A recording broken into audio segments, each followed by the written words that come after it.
이강민의 잡지사 4월호 20번째 페이지. 잡지사 개국공신이자 역대 최다 출연자이자 유일무이한 잡지사의 남자죠. 박광일 선생님과 함께합니다. 어서 오세요. 안녕하세요, 박광일입니다.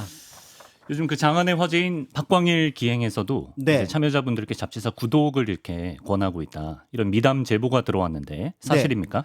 오신 분들 중에 상당수가 잡지사를 보고 오신 데다가 어. 근데 뜻밖에도 잘 모르시는 분들이 계시길래 이제 구독을 권해드렸고요.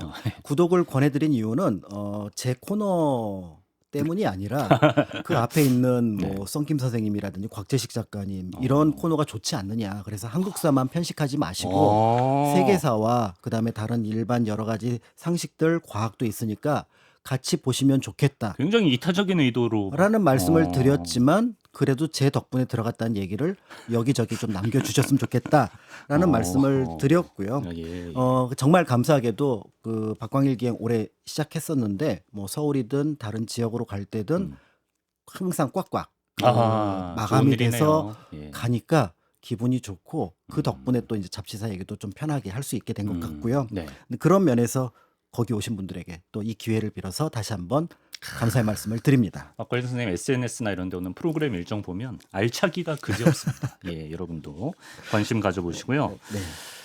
저희가 이제 앞으로 틈틈이 조선시대 왕들을 도와서 나라를 세우거나 안정시킨 왕의 남자들을 좀 알아보려고 하는데 오늘은 어떤 왕의 남자를 소개해 주실 건가요? 네, 코너가 아마 왕의 남자 분위기로 나아갈 것 같은데 사실 이 사람을 설명을 하자면 이게 왕의 남자인지 남자의 왕인지 좀 헷갈린다라는 느낌을 갖게 됩니다. 남자의 왕. 그러니까 먼저 왕이 있으면 이제 거기에 정치적인 어떤 큰 조언을 하게 되면은 그렇죠. 왕의 남자가 되지만 처음엔 그 사람이 왕이 아니었는데 그 사람을 왕으로 만들었다면 그러면 남자의 왕이 되지 않겠느냐. 그럼 이 남자가 어떤 면에서 역사의 주인공이 아닐까라고 볼 수 있는 인물인데요. 바로 삼봉 정도전입니다. 삼봉 정도전. 네. 왕은 태조 이성계. 그렇습니다. 이 삼봉 정도전 같은 경우를 이제 평가를 할 때 사실 조선 역사 자체를 평가하는 분들이 많이 있습니다. 왜냐하면 조선 건국의 기틀을 만들었다. 그래서 많은 분들이 고려에서 조선으로 나라가 이제 바뀔 때 변화가 일어났다라고 평가를 하지만 여러 연구자들은 변화가 아니라 발전했다라고 평가를 합니다. 아, 그렇습니까? 그러니까 그때 뭔가 들어왔던 정치 체제라든지 새로운 어떤 지방의 구조라든지 이런 것들을 좀 더 정밀하고 조금 더 선진적인 체계로 만들었던 것이 바로 조선이다라고 할 수 있을 것 같은데 문제는 왕조의 변화라고 하는 급격한 어떤 군사적인 또는 정치적인 변혁 속에서 이런 것들을 이뤄내기 위해선 누군가 굉장히 중요하게 그 중심을 잡고 있어야 되는데 그 중심을 잡고 있었던 인물이 바로 정도전이 아닐까 이제 이렇게 이제 평가를 하고 있고요. 네. 그렇기 때문에 많은 사람들이 조선의 설계자는 바로 정도전이다라고 얘기를 하지만 거꾸로 조선시대 역사를 가서 살펴보면은 조선 전기가 됐던 조선 후기가 됐던 정도전은 악평만 받는 인물입니다. 특히 송시열 같은 경우도 정도전은 하면서 악평을 쭉 늘어놓고 그렇게 되어서는 안 됩니다. 라고 얘기를 하는데 정도전이 지향했던 정치를 보통 재상 중심의 정치라고 얘기를 하고 그 재상 중심의 정치가 임진왜란 이후에 붕당 정치 속에서 보통 실현됐다. 이렇게 평가를 하면은 아니 송시열 같은 사람은 높게 평가를 해야 되는 것이 아닌가라고 하지만 그런데 완전히 다른 평가를 하고 있고 여기에는 여러 가지 이유가 있겠으나 정도전이 조선시대 내내 복권이 되지 않았던 즉 역적으로 남아 있었던 것도 중요한 의미가 되었을 거라고 보여지고요. 그 정도전이 복권된 거는 놀랍게도 고종이 경복궁을 중건하면서 비로소 이 사람은 이제부터 역적이 아닙니다. 고종 때 가서야 고종 때까지는 역적이었던 거네요. 역적이었네요. 그때부터 이 사람은 역적은 아닙니다. 라고 하면서 신원이 됐다라는 점을 생각해 보면은 몰랐네요. 뭔가 이제 여기에 사연이 있을 걸로 보여지고요. 이 사연은 많은 분들이 알고 계시는 1398년에 있었던 제1차 왕자의 난에서 태종과 서로 부딪히면서 나타난 현상으로 보고 있고요. 그러다 보니까 또 여기에 이제 하나의 평가가 더 붙는 게 조선의 설계자지만 그런데 정도전은 재상 중심의 정치를 생각을 했고 태종은 왕권 중심의 정치를 생각을 해서 충돌했다라고 알려져 있는데 진짜일까? 라는 생각을 또 해보게 되는 거죠. 그래요? 이제 그렇기 때문에 이 정도전과 관련해서는 한 번 더 깊이 있게 살펴보시면 조선 건국 과정뿐만 아니라 그 시대의 정치 상황도 다시 한번 생각해 보시는 계기가 될 것 같습니다. 벌써부터 좀 궁금한 점들이 생기는데 그럼 태조 이성계의 남자 정도전 혹은 정도전의 남자 태조 이성계가 될 수도 있겠는데 일단 정도전 어떤 인물인지 소개해 주시죠. 네, 정도전이라고 하는 인물의 고향은 봉화입니다. 봉화요? 네, 나중에 그래서 자기를 받을 때 봉화백 정도전 이렇게 이름을 받기도 하는데요. 그런데 그가 태어난 곳은 봉화에서 서울로 왔다 갔다 하는 길에 단양이라는 동네를 지납니다. 단양. 거기에서 태어났어요. 충북 단양. 충청북도 단양. 네, 예. 그러면서 단양에서 태어나니까 그 단양의 명물이 단양팔경 있잖아요. 단양팔경. 근데 예. 단양팔경 중에서 많은 분들이 가장 인상적으로 보는 게 강 한가운데 떠 있는 봉우리 3개. 네. 뭐죠? 도담 도담산봉. 도담산봉. 예. 그러면 정도전은 나의 호는 내가 거기서. 태어난 단양이니까 삼봉으로 해야겠다. 삼봉. 그래서 우리가 정도전을 가리킬 때 호를 붙여서 이름을 붙이면 삼봉 정도전 정도전이군요. 이렇게 예. 이름을 붙일 수가 있는데요. 네. 정도전은 이제 신진사대부를 대표하는 인물이긴 하지만 어떤 면에서는 그 시대에 약간의 핸디캡, 컴플렉스를 갖고 있었던 인물입니다. 외할머니가 노비 출신이에요. 외할머니가 그러니까 외가 쪽으로 천안피가 흐르는데 고려는 조선과 달라서 외가 쪽, 친가 쪽 피를 모두 중요하게 생각을 네. 했었거든요. 그러니까 어느 출세의 길마다 누군가가 비판을 할 때 저 사람 몸에는 천안피가 흐릅니다. 이런 어떤 비판을 받았던 것 같습니다. 네. 그것 때문에 조금은 어려운 시절을 벽이 보내기도 있었어요. 했었는데요. 예. 그럼에도 이제 아버지 정운경이 내 자식은 공부를 좀 제대로 시켜야겠다라고 생각해서 당대 최고의 석학이었던 목은 이색 문화에 들어가서 공부를 하다 보니까 그때 생겼던 벗들이 예를 들어 뭐 정몽주라든지 이승인, 이존호 이런 사람들하고 같이 어울리게 되면서 그래도 정치적으로 일정한 영향력을 가지게 됩니다. 더불어서 당시에 국민왕이 추진했던 반원 친명 자주 정책, 네. 그러니까 원나라에 반대하고 새롭게 뜨는 신흥 강국인 명나라를 받아들이고 그리고 고려는 자주를 내세우겠다. 신진사대부 젊은 학자에게 잘 맞는 것 같은데. 딱 맞는 거잖아요. 네. 오랑캐의 나라를 멀리하고 중화의 나라를 가깝게 하고 우리는 자주를 네. 내세운다. 그러면서 이 국민왕을 지지했었는데 문제는 국민왕이 갑작스럽게 죽고 나서 암살당하고 나서 우왕이 즉위하니까 네. 권문세족과 또 구 권력이라고 할 수 있는 최영이 집권하면서 네네. 방향이 살짝 바뀌는 거예요. 그러면서 친원으로 돌아갑니다. 그런데 이제 정도전을 뭔가 마뜩지 않게 여겼던 사람들이 정도전한테 굉장히 안 좋은 미션 하나를 줍니다. 어떤 미션이요? 이번에 원나라에서 네. 사신이 오는데 네. 그대가 가서 접대를 하시오. 그럼 일부러 약간 곤란하게 만들려고. 약간 그런 느낌도 없잖아 있는 거예요. 신진사대부한테는 조금 난처하죠. 네. 예. 그러니까 정도전이 뭐라고 상소를 하냐면 원나라의 사신의 목을 베야지. 나를 그 사람을 접대라는 건 모욕입니다. 성격이 배짱이 있네요, 그래도. 만만치 않았던 것 발발합니다. 같아요. 예. 그냥 여기서 못하겠습니다 하고 물러났으면 되는데 그렇죠. 목을 베시오. 나는 모욕하는 것이야. 이러니까 밉보일 텐데. 결국 귀양 가죠. 귀양가요? 네. 그래요? 그래서 당시 나주의 거평부곡이라고 하는 곳으로 이제 귀양을 가게 됩니다. 네네. 이제 귀양을 가면은 이제 지식인들에게는 그 시기가 자신을 돌아볼 수 있는 계기가 되잖아요. 그리고 또 이 나주 거평부곡에서 그 전까지 비록 그 컴플렉스는 있다고 하더라도 중앙 정치와 그다음에 중앙의 어떤 지식 세계에 있었던 사람이었는데 약간 좀 멀리 떨어진 나주까지 현실 갔으니까. 공간으로 들어가니까 농민들의 현실이 보이는 거예요. 지방 향리들의 모습들도 보이고 그리고 거기서 만났던 노인 한 분이 어느 날 정도전을 탁 보더니 그대는 서울에서 귀향을 왔어? 그러니까 개경에서 귀향을 왔어? 이러는 거예요. 네. 어찌 알았냐 그랬더니 배가 나왔지 않소. 일하는 사람들은 배가 안 나오거든요. 묵직하네. 그러면서 대화를 주고받는데 정도전이 깜짝 놀랍니다. 이분의 학식이 과연 내가 지방에서 처음 만났던 시골 촐로의 모습인가? 라고 깜짝 놀라게 되면서 뭔가 큰 깨달음을 얻게 되는 과정을 거쳤던 것으로 알려져 있고요. 예. 그래서 유배가 완전히 끝난 것은 아니지만 이제 약간 이동의 자유가 생기니까 네네. 이제 서울 쪽으로 옮게 됩니다. 네. 그래서 지금의 한양, 남경 쪽으로 와서 뭔가 먹고 살리를 하는데 정도전이 늘 힘들어했던 사람이 누구죠? 부인입니다. 부인한테 힘들어했다? 제발 월급 좀 받고 아. 잘 지내시지. 아. 성격 좀 죽이시지. 그 얘기는 뭐냐면 네. 아니 내가 이렇게 고생하는데 당신이 돈 좀 벌어서 보내야 되는 거 아닙니까? 이런 어떤 그 압박을 좀 많이 받았던 것 같아요. 아, 예. 그러니까 정도전이 돈이라도 벌어야겠다라고 예. 생각으로 뭐 남경에서 하시나요? 예. 내가 개경에서 예. 잘 나가는 학자인데 예. 내 밑에서 공부를 하면은 합출세합니다. 아, 약간 사교육 기관을 만든 네, 학원 만들었어요. 남경학원. 네, 예. 남경학원을 딱 삼봉학원을 딱 삼봉학원. 만들었는데 예. 동네 사람들이 보니까 쟤 아직 귀향 안 풀렸잖아. 아, 그래요?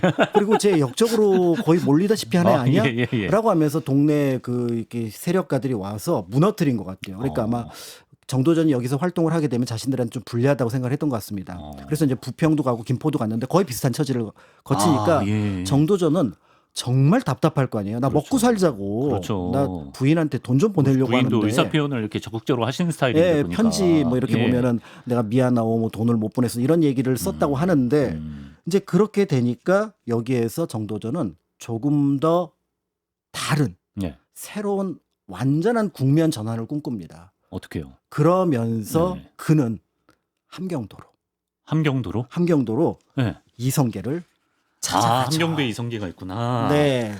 그러니까 엄청 여기저기 떠들고 뜻을 펼치기가 쉽지 않았다가 드디어 함경도 이성계를 만나는 순간인데. 그렇습니다. 그럼 뭐 그 군대로 들어간 건가요? 이제 그때 이성계는 여러 전공을 세우고 네. 여기에서도 군사들을 훈련시키면서 전투가 막 끝난 그러니까 어떤 사이에 잠깐 쉬고 있었던 상황이었는데 네. 여기에 이제 정도전이 방문을 한 거예요. 그러니까 느낌은 그렇겠죠. 이성계가 막 군사훈련을 시키고 있는데 저기서 누군가가 찾아왔답니다. 문신이.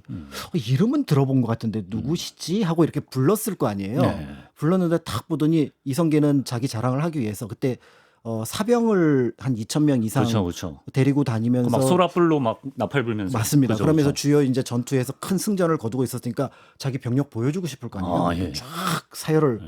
딱 하니까 정도전이 딱 보고 어.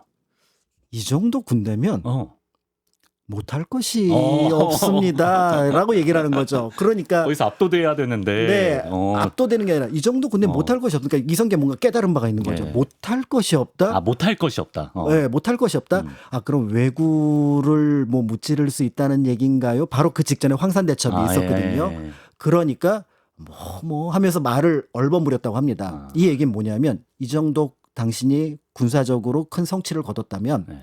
나의 지혜와 덧붙어 만난다면 큰 일을 도모할 수 있지 않겠느냐. 이제 이렇게 얘기를 했던 거고요. 던졌어요, 지금. 근데 실제로 이게 이제 7년 뒤에 나중에 그 1차 왕자의 난이 일어날 즈음에 네. 이 것과 관련된 표현을 실록 기록으로 남겨놓은 것이 있는데 예. 그때 정도전이 그런 말을 했다고 합니다. 네. 한나라 고조가 장자방을 쓴 것이 아니라 장자방이 한나라 고조를 쓴 것이다. 그러니까 한나라를 세운 게 한고조 유방인데 예. 유방이 나라를 세우려고 장자방을 쓴 게 아니라 네. 장자방이 나라를 쓰려고 네. 한고조 유방을 데려다 쓴 것이다. 왕으로 삼은 것이다. 장자방이 정도전인데. 그렇죠. 이걸 누가 쓴 거예요? 이거는 태종 쪽에서 쓴 거예요. 태종이. 그러니까 저 사람이 그만큼 거만했다, 오만했다. 아, 비판적으로 쓴 비판적으로 썼지만 예. 그럼에도 불구하고 이 문장 속에서 그러니까 만약에 이성계가 먼저 큰 뜻을 품었다면은 네. 상식적으로 판단할 때 자신의 휘하가 될 만한 사람을 찾아갈 거 아니에요. 네. 자신에게 조언을 줄 수 있는. 그런데 여기서는 정도전이 이성계를 찾아갔다는 얘기는 이 큰 그림을 누가 먼저 그렸다면 정도전이 그리고 그렇죠. 그 안에 거기에 이성계를 이제 넣었다. 이성계가 넣었다라고 보는 게 맞을 수 있다는 점에서 그런 면에서 그 두 사람이 건국에 어떤 지분을 가지고 있었을지를 짐작해 볼 수 있습니다. 정말 남자의 왕 느낌이 나네요. 예.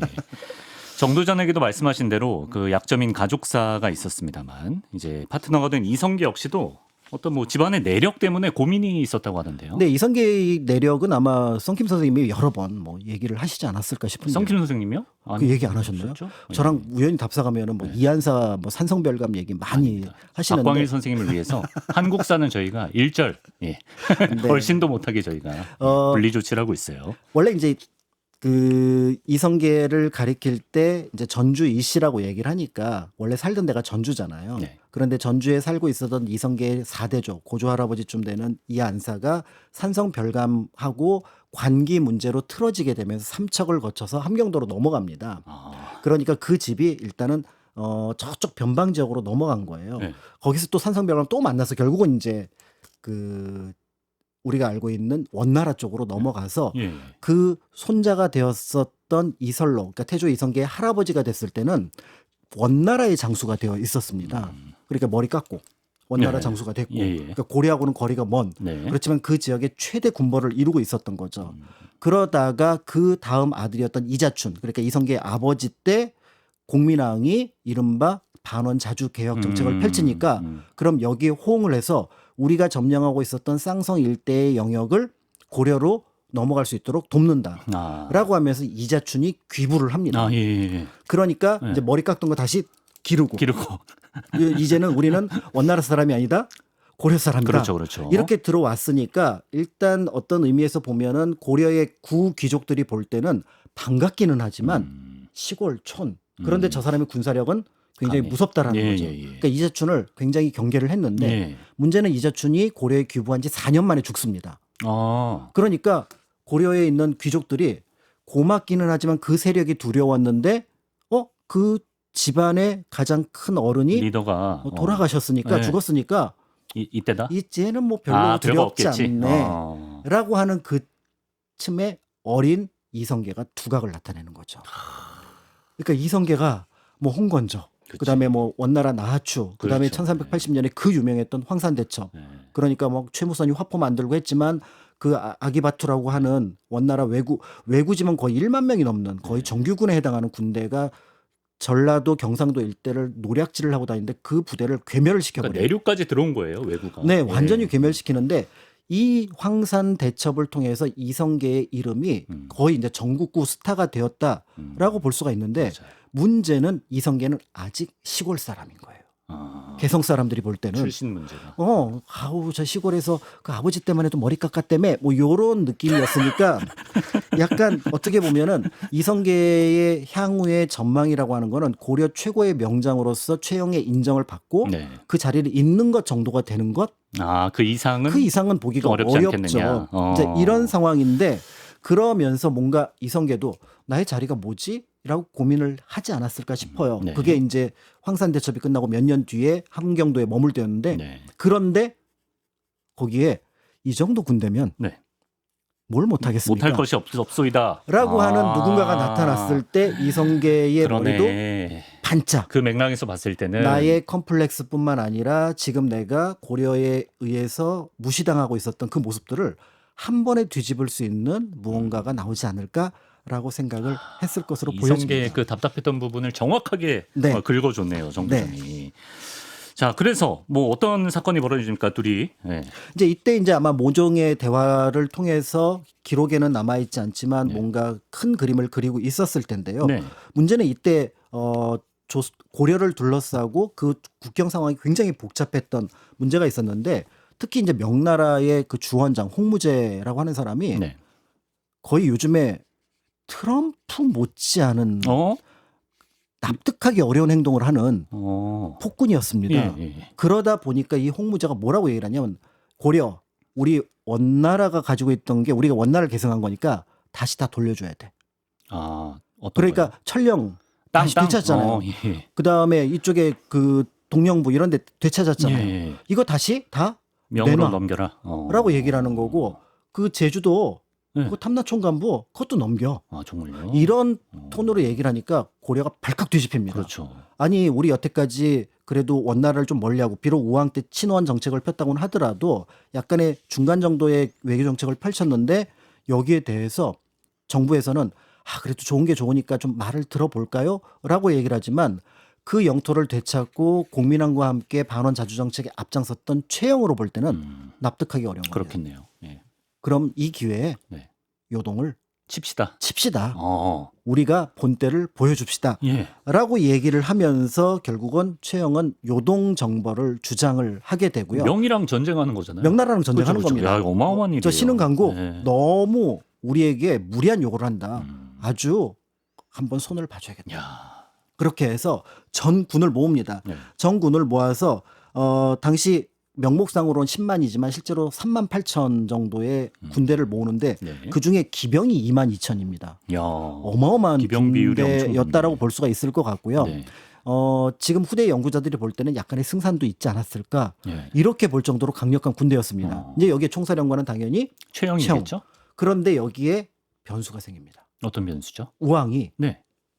장인어른 우왕은 장인어른이 참고로 여러분이에요. 아, 그래요? 비가 여러분이에요. 장인어른 중 한 분이 최영인가요? 아, 예. 장인어른 우리 아버지가 예전에 그 군대가 막 나갔을 때 암살당했는데 나도 암살당할 것 같으니까 내 옆에 계시면. 아, 공민왕이 암살당한 게 그러니까 우왕은 트라우마로 남을 거 신경이 아니에요. 쓰여서 우왕도 그러니까 내가 최영이 없으면 암살당할 거 아니에요. 지금 전 군이 올라가는 거예요. 아니 지금 명나라랑 전쟁하겠다는데 자기 지켜달라고 지금 최영을 붙잡는다고요? 붙잡는 거죠. 그러니까 최영이 볼 때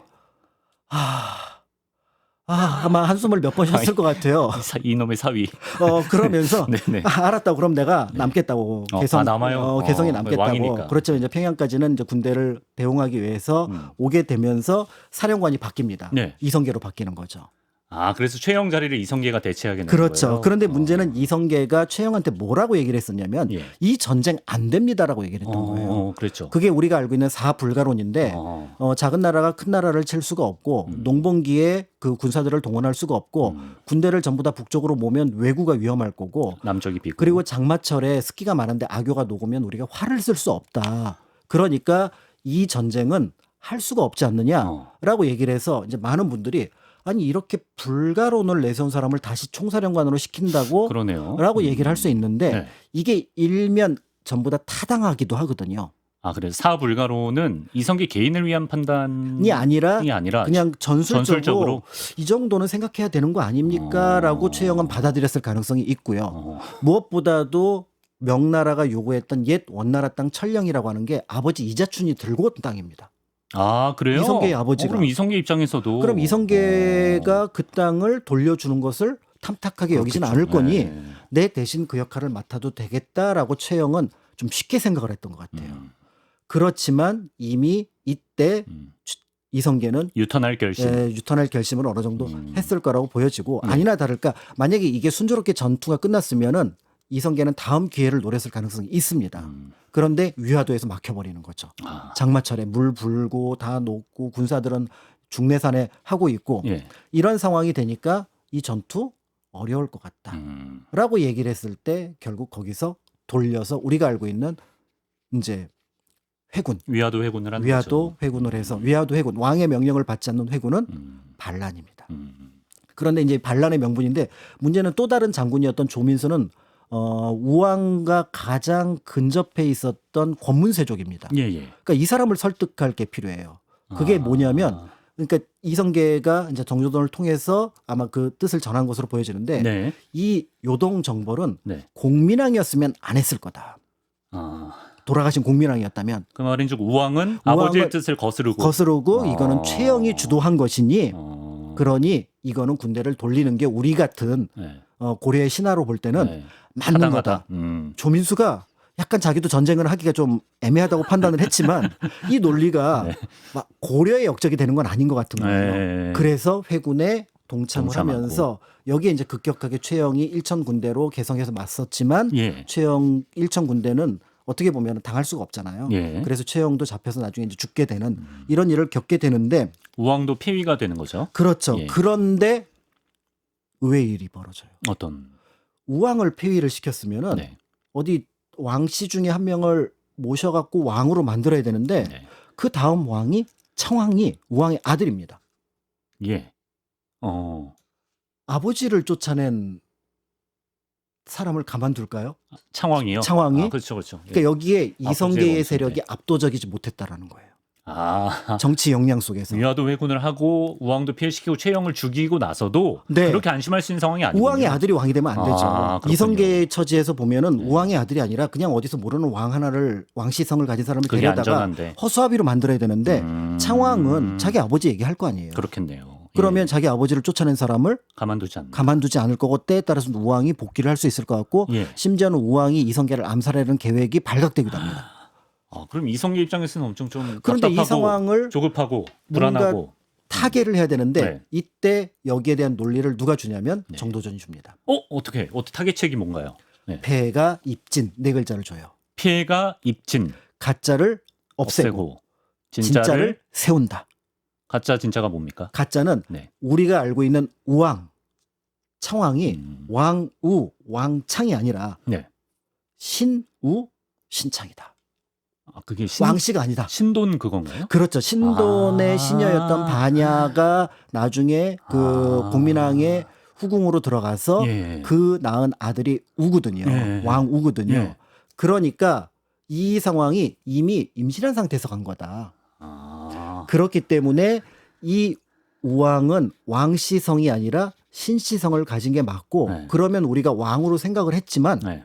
가짜다. 가짜 아니냐. 정도전이 이 논리를 제시하는군요. 그러니까 가짜니까 음. 창왕까지 쫓아내는 게 맞고 그럼 입진 진짜는 누굽니까? 왕씨 한 명 데려다 오면 되죠. 허수아비. 네, 그래서 신종의 후손이었던 왕요라고 하는 인물을 네. 후손을 왕에 올리니까 우리가 알고 있는 공양왕이 되었고 예. 결국은 이제 우왕창왕까지 죽이게 되면서 네. 권력을 이성계 정도전이 돈독하게 잡는 결정적인 계기가 되었다라고 볼 수가 그러네요. 있습니다. 이렇게 이성계와 정도전이 정치적 명분을 확보하는데요. 이어서 개혁 정책 하나가 나온다고요? 그렇죠. 이제 여기까지 장면을 보면 어떤 느낌이 드냐면 1170년에 있었던 무신 정권이 생각이 나요. 서로 죽고 죽였던. 그러니까 최영이라고 하는 무신, 나중에 또 조민수라고 하는 무신, 그 무신은 아니지만 권문세족 그리고 거기를 또 이성계가 장악한. 그러니까 서로 권력 다툼처럼만 보여지는 이 장면이 네. 한 200여 년 전에 있었던 무신 정권기로 연결되는 흡사한데. 것이 아닐까 이렇게 보여지는데 네. 그것과 전혀 다른 모습을 여기서 정도전을 통해서 이성계가 실시를 합니다. 바로 네네. 뭐냐면 토지 개혁이에요. 토지 개혁을 조선 건국 전에 하는군요. 그렇습니다. 예. 그러니까 당시 그 고려 말의 가장 큰 문제점을 권문세족이고 농장이라고 표현을 하는데 예. 일반 백성들은 이 송곳 하나 꽂을 땅도 없다. 모든 이익은 권문세족 귀족들이 가져가는 안 좋은 상황이었다라는 거죠. 네. 그때 정도전이 생각을 할 때 아마 이건 이성계의 생각보다는 정도전의 생각일 가능성이 많은데요. 정도전의 생각을 볼 때 이 땅을 몰수를 해서 네.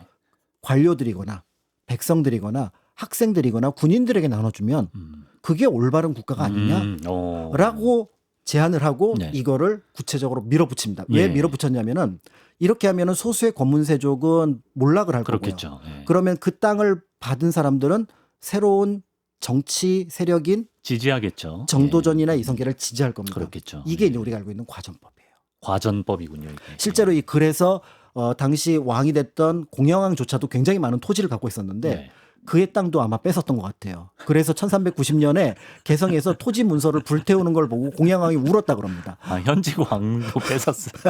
현직왕 토지를 볼 수 있어요. 울었다고 하죠. 울어요. 왕이 울었대요? 울었다고 합니다. 그리고 나서 아이가 1391년에 그 뺏은 땅을 가지고 하는데 원래 계획은 전국적이었지만 당시 어떤 역량으로 볼 때는 전국적으로는 어려웠을 것 같고요. 네. 경기도 일대에서 그리고 이제 모든 관료는 아니고 일반 좀 소수의 관료들에게 제공이 되었습니다만은 예. 그렇지만 이 정치 세력은 이전에 무신 시대와는 무신세대는 다르네요. 다르고 네. 어떤 면에서는 지금의 고려보다도 나을 수 그래서 있겠다. 발전했다라고 하신 거군요. 라고 하는 부분들을 했고 실제로 이걸 실천에 옮겼다는 거예요. 말로만 하지 않고 보통 무슨 시무십조 무슨 십조 하면은 이게 약간 면피성 그 계획이기도 하거든요. 네. 이런 계획을 세우겠다면 뭐 최승로도 시무로 올렸고 그다음에 심지어는 무신 정권기에 우리가 알고 있는 최충원도 시무조를 올렸습니다. 그걸 지키냐가 중요하죠. 지키냐가 중요한데 이거를 이제 지켰다는 점에서 이제 중요한 의미를 갖게 되고 이제 세력이 상당수가 이성계와 정도전 쪽으로 끌려왔겠구나 네. 이렇게 볼 수가 있습니다.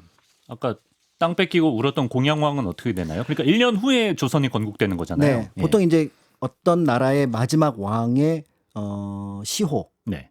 그 다음 나라에서 지어주거든요. 후대에서. 예. 공손하게 양의환 왕. 그래서 공양왕이에요. 공양왕이에요. 공손하게 양의했나요? 네. 뭐 나중에 뭐 공양왕이 이성계 보고 우리 동맹을 맺읍시다. 그래서 신하를 불러가고 네네. 동맹을 맺자 그러는데 왕과 신하가 동맹을 맺는 게 어디 있습니까? 그러니까 예. 이성계 이제 거부를 하고요. 예. 그리고 나서 이제 물러나시죠라고 얘기를 하면서 네. 우리가 알고 있는 1392년에 마침 이제 그 주변에 있었던 여러 공신들이 여러 번 이제 재촉을 하지만 몇 번 사양을 하다가 네. 이제 왕위에서 오르게 되니까 우리가 알고 있는 고려를 대신해서 이제 조선으로 건국을 하게 되고요. 네. 다만 흥미로운 거는 이때 처음에 이성계가 왕위에 올라가면서 약간 민심을 생각하고 이런 얘기를 합니다. 저는 고려의 옛 법도를 따를 거고요. 나라 이름도 그대로 고려로 할 겁니다. 그래서 처음에 1392년에는 고려였어요. 그렇군요. 예. 그런데 우리가 알고 있는 국호가 조선 누로 바꾸는데 그걸 누가 만들었을까요? 정도전입니까? 그렇죠. 경복궁도 정도전. 그렇습니다. 그렇죠. 조선 경국전에서 첫 번째 챕터에 뭐가 있냐면 국호론이 있습니다. 네. 그러니까 이 고려라는 그다음에 신라 백제 이런 국호 말고 조금 더 세련된 그리고 중국과 관계 속에서 만들어진 국호가 있다. 네. 그게 조선이다. 옛 조선이다.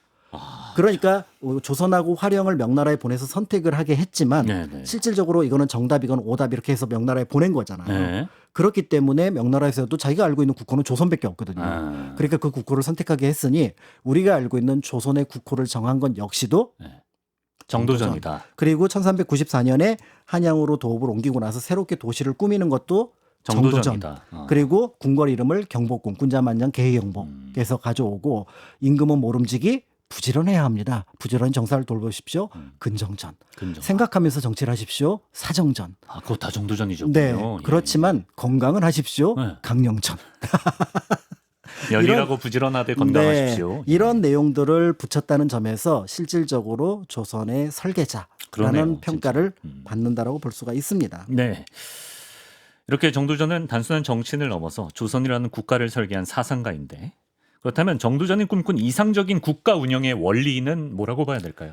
네, 그 조선시대에 상고주의라는 것이 있습니다. 하나라, 은나라, 주나라, 특히 주나라 때를 모범으로 삼아서 그때로 돌아가자라고 하는데 이게 과거로 돌아가자는 것이 아니라 정근대 역사에서는 미래가 명확하지 않아요. 네. 그러니까 우리가 역사가 계속해서 발전할 것이다라는 신념을 가진 게 얼마 되지 않습니다. 그렇기 때문에 가장 모범적인 사례를 어디서 찾냐면 과거에서. 약간 미화된 어떤 한 시기에서 찾는데 네. 유학을 나라의 이념으로 받아들였던 조선으로 볼 때는 그 유학의 시작점으로 보고 있는 주나라 그리고 그 주나라의 예법이 주례 주례 이런 것들을 바탕으로 삼았다라고 볼 수 있을 것 같고요. 네. 이 주례를 바탕으로 이제 자신의 생각을 정리한 책이 조선 경국전이라고 볼 수가 있는데요. 네. 앞에서 말씀드렸던 국호란 무엇인가부터 시작해서 네. 우리 조선은 어떻게 창업을 하게 됐는가 그리고 정부는 어떻게 조직되어야 하는가 그다음에 재상은 어떤 권한을 가져야 되는가를 일목요연하게 정리한 책이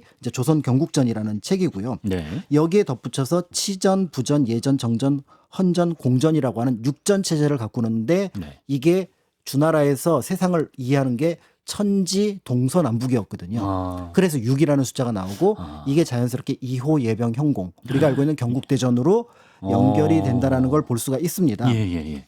그런데 이제 문제는 네. 고려를 멸망시키고 네. 조선을 건국했으니까 왕씨의 나라에서 이씨의 나라로 바뀐 거잖아요. 그렇죠. 그렇기 때문에 성씨가 바뀐 혁명, 역성혁명 네. 이거를 명확하게 정리할 필요가 있었던 거죠. 그렇기 때문에 모름지기 나라의 근본은 백성이다. 그래서 민유 방본 줄여서 민본 그러니까 우리가 민본이라고 얘기하는 거는 백성을 높인다는 게 아니라 백성이 나라의 근본이다. 즉 1000명을 받아서 정치를 하는 것이 왕인데 네. 그 1000명이라는 게 눈에 잘 안 보여요. 네. 이렇게 자다가 계시를 받고 이럴 수가 없잖아요. 그렇죠. 그럼 그 1000명의 모습을 띠는 게 바로 누구냐면 민심이라는 거죠. 그 민심이 어긋나면 1000명을 어긴 것이니 그러면 그 사람은 왕 노릇을 할 자격이 없다. 그래서 그것을 우리가 혁명이라고 부르는데 네네. 그런데 거기에 때에 따라서는 성씨가 다른 사람이 왕 노릇을 할 수가 있으니 할 수가 있다. 그게 우리가 알고 있는 역성혁명이고 야. 조선은 그렇게 해서 만들어졌다라고 얘기가 되었다라고 볼 수가 있는데요. 엄청 철저한 사람이긴 하네요. 예. 그렇습니다. 그렇기 때문에 이 논리가 굉장히 중요한 게 이렇게 얘기를 했다는 얘기는 향후에 조선의 왕이 네. 또 바뀔 수도 있는 거 아니에요? 또 역성해도 되는 거 아니에요? 쫓겨날 가능성도 있다라는 걸 내포를 한 거죠. 일부 의도적으로? 그렇지는 않은 것 같은데 해석 여하에 따라서 그렇게 가능한 그렇죠, 겁니다. 그렇죠. 예. 그러니까 의도적이진 않지만 예. 그 얘기는 뭐냐면 이후에 조선의 왕들은 고려의 왕처럼 네. 그냥 하늘이 준 자리 네. 생각할 수 없다라는 거. 안주하지 마라. 그러니까 정치 제대로 못하면 신하들에게는 항상 공격의 빌미가 있는 거죠. 아. 당신 이렇게 하면 왕노릇 못합니다. 약간 왕에게 긴장감을 주는 긴장감을 주는 문장이 등장했다는 것 자체가 조선이 이전의 국가하고는 다르다라는 걸 볼 수가 있습니다. 예. 그럼 긴장감을 줌과 동시에 정도전은 또 재상을 굉장히 강조했던 걸로 알고 있거든요. 그렇죠. 예. 당시 정도전이 아무리 선진적이라고 하더라도 공화정을 꿈꿀 수는 없잖아요. 우리가 왕을 투표로 뽑읍시다. 바로 넘어가기는 정말 쉽지 않죠. 쉽지 않죠. 예. 그러니까 왕이 천명을 받아서 통치를 하지만 민심을 어기지 않아야 된다까지는 설정을 했는데 문제는 그 왕은 혈통에 의해서 이어진다라는 거죠. 네. 그런데 혈통에 의해서 이어지는데 똑똑한 왕이 나올 수도, 그렇지. 그다음에 어리석은 왕이 나올 수도 있다라는 혈통은 거. 사실 좀 복불복일 수도 있으니까요. 그렇죠. 예. 그 상황을 어느 정도 생각을 하고 나서 사실은 그럼에도 불구하고 견제 장치는 굉장히 조선은 탁월하게 만듭니다. 왜냐하면 세자 교육을 시키고 그러니까 세손 세자 교육을 시키는데 그 교육을 이겨내지 못하면 탈락. 네. 그게 양녕대군 같은 경우가 그 케이스로 탈락을 했기 때문에 안전장치가 없는 것은 아닙니다. 아니에요. 그러니까 예. 조선의 왕들은 어떤 나라의 왕들보다도 교육을 많이 받고 똑똑한 왕이라는 평가를 받는데 예.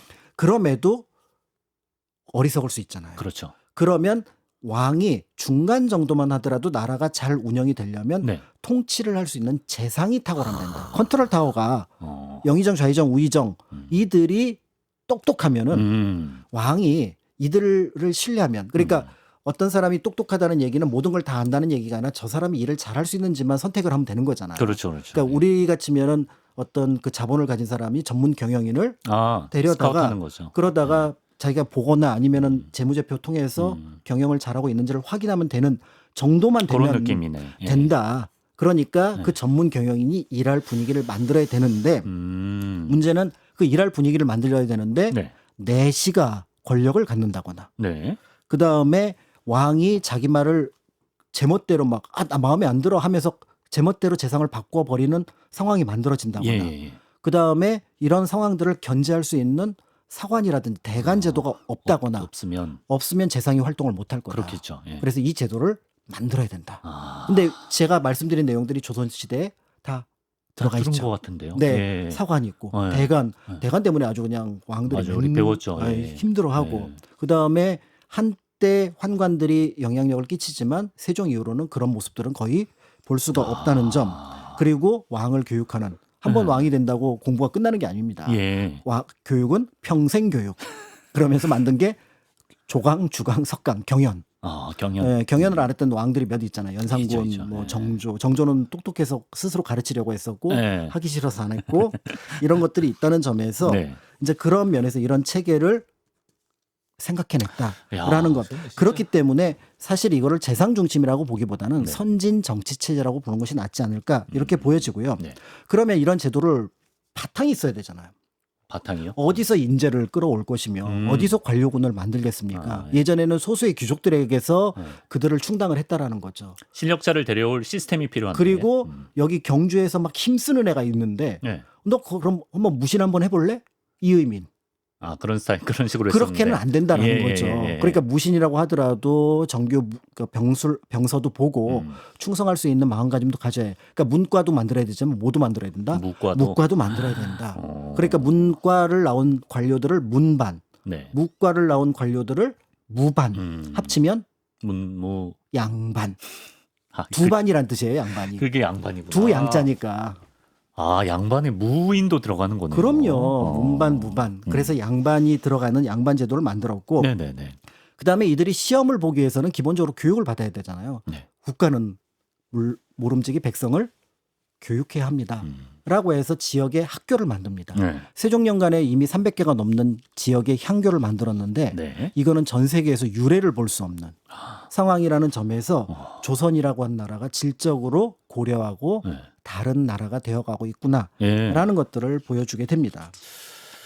정말 난 사람은 난 사람이다라는 생각이 드는데 이렇게 정도전을 중심으로 조선이라는 새로운 나라의 기틀을 잡았지만 여전히 해결해야 할 문제가 있었다면서요. 그렇죠. 명나라의 관계가 여전히 복잡하고 아직 홍무제가 있으니까요. 계속해서 트집 잡고 있었고 뭐 문장 하나로 니네가 우리를 무시하네 어쩌네 이런 상황들이 있었던 거죠. 네. 그런 가운데 표전문이라고 해서 우리가 보냈던 외교 문서에 작성자를 잡아 보내라.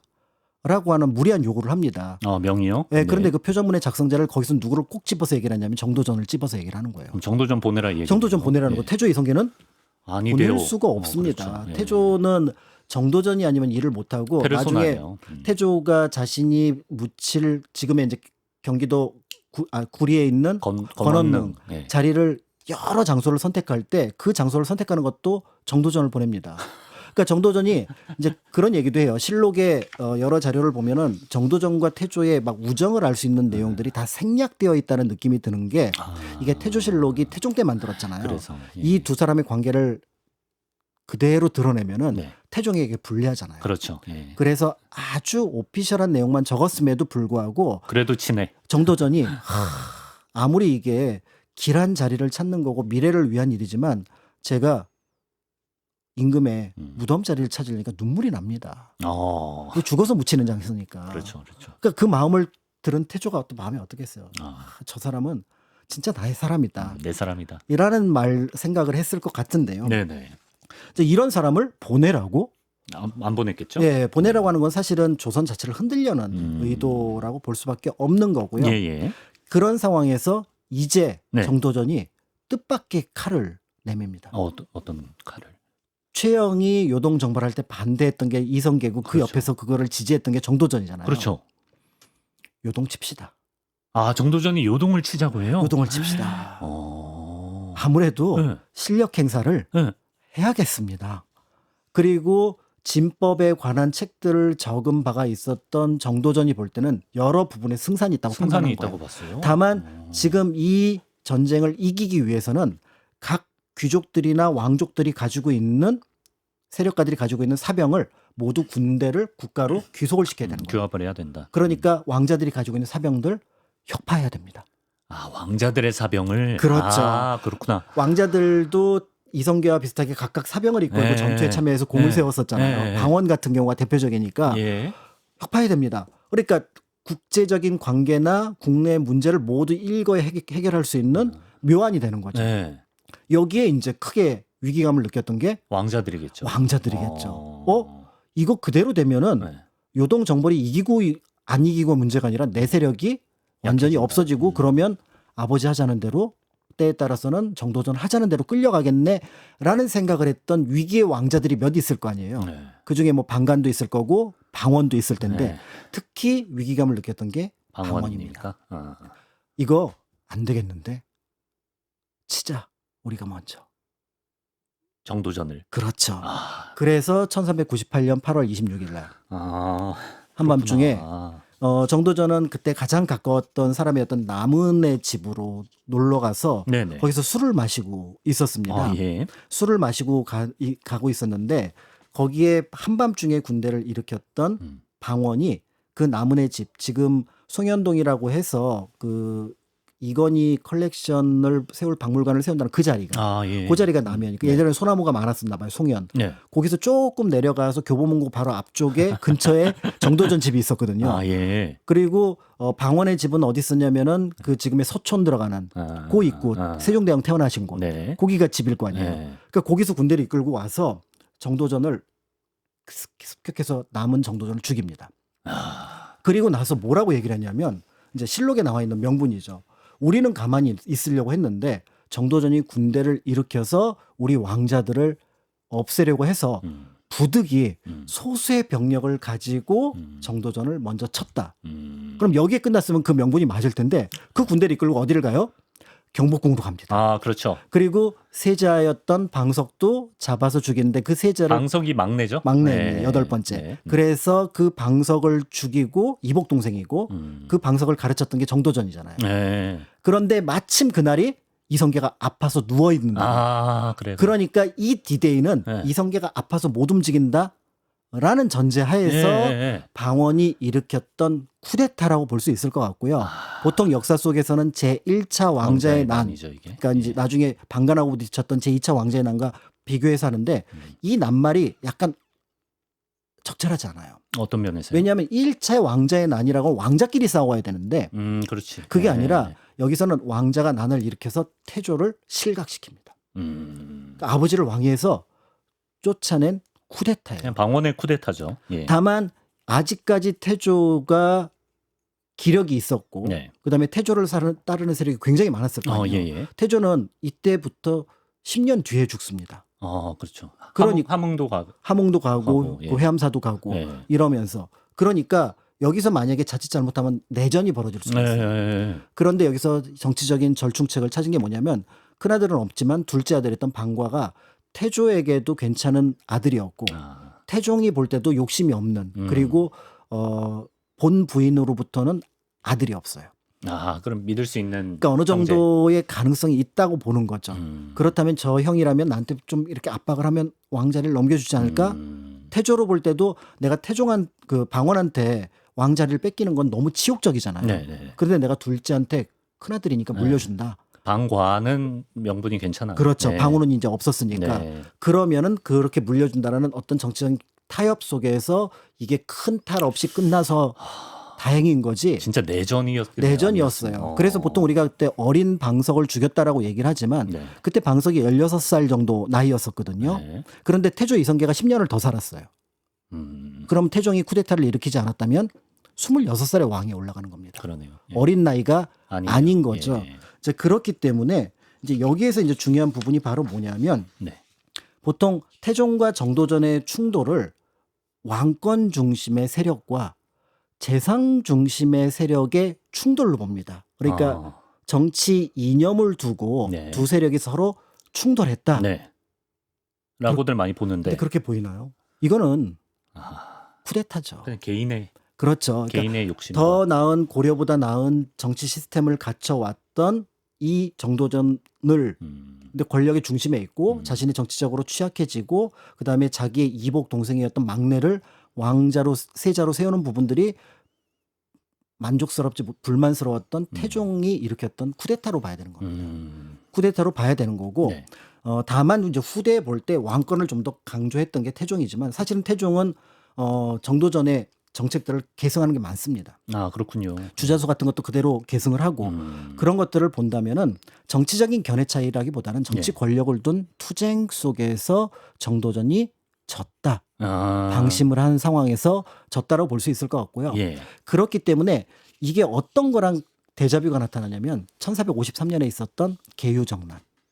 계유정난과 상당 부분 대자뷰가 나는 것들이 있어요. 세조가 정권을 탈취하는 과정. 네. 안평대군 때문에. 네. 김종서 때문에. 그렇죠. 이제 이 느낌하고 비슷해서 그때도 제일 먼저 공격하는 게 김종서잖아요. 네. 이제 그 느낌하고 김종서와 정도전. 다만 이제 정도전의 역할과 김종서 역할은 완전히 다르다고는 볼 수 있지만 네. 그렇지만 이 상황들은 좀 이렇게 볼 수 있지 않을까 이런 생각이 듭니다. 그러네. 1차 왕자의 난 이전에 명을 치려고 했던 것도 새삼 놀랍고. 그렇습니다. 이게 내전이 벌어질 뻔. 아버지와 아들의 내전이잖아. 그렇죠. 이것도 진짜 놀랍네요. 네, 그래서 태조 이성계가 그 뒤에 정치 일선에서는 보이지 않지만 나중에 정종도 왕위에서 물러나면서 태조 이성계는 태상왕, 정종은 상왕으로 있었다라는 점이 어떤 면에서는 그나마 정치적인 타협책을 좀 찾은 상황이라고 볼 수 있지만 네. 10년이나 더 한때 고려 최고의 명장이었고 네. 한 나라를 건국했고 그리고 가장 똑똑한 벗을 두었던 그 사람이 야인으로 지냈다라는 생각을 하면은 그 상황을 가볍게 무슨 정치에 이념을 둔 투쟁 정도로 보기는 곤란하고 정치 권력의 한 장면으로 투쟁의 한 장면으로 봐야 되지 않을까 이렇게 볼 수 있을 것 같습니다. 네. 마치면서 짧게 태조와 정도전 어떤 관계였다라고 보십니까, 선생님? 네, 그 정도전을 다시 복권시키는데 결정적인 배경은 고종이 경복궁을 중건하는데 경복궁을 처음에 이름을 지은 것도 지은 것, 그다음에 세운 것도 다 정도전이잖아요. 그래서 그때 복권. 네, 그래서 이 사람의 공을 무시할 수는 없겠다라고 네. 해서 복권을 시킵니다. 그런데 그 경복궁이라는 거는 조선 건국의 상징이잖아요. 그리고 임금에게 요구했던 것들이 다른 나라에서 볼 수 없는 것처럼 부지런히 정사를 돌보신다면 자연스럽게 정치는 이루어질 겁니다라고 하고 그 체계 속에서 궁궐을 만들어냈다라는 생각을 한다면 정도전이 없었다면 이전과 다른 고려보다 나은 조선의 모습을 쉽게 상상하기는 어렵지 않을까. 그리고 그때 그런 선언들이 나중에 이제 후대에 다른 관료들 또는 학자들에 의해서 채워져 나가면서 조선의 모습은 완전히 이제 고려와 다른 모습을 만들어내지 않았을까라는 점에서 왕의 남자라기보다는 남자의 남자의 왕이라는 그러네요. 느낌이 저는 조금 더 저도 좀 강한 것 기우네요. 같습니다. 예. 네. 이성계와 함께 조선을 개국하고 기틀을 잡은 남자 정도전에 대해서 박광일 선생님과 알아봤습니다. 고맙습니다. 감사합니다.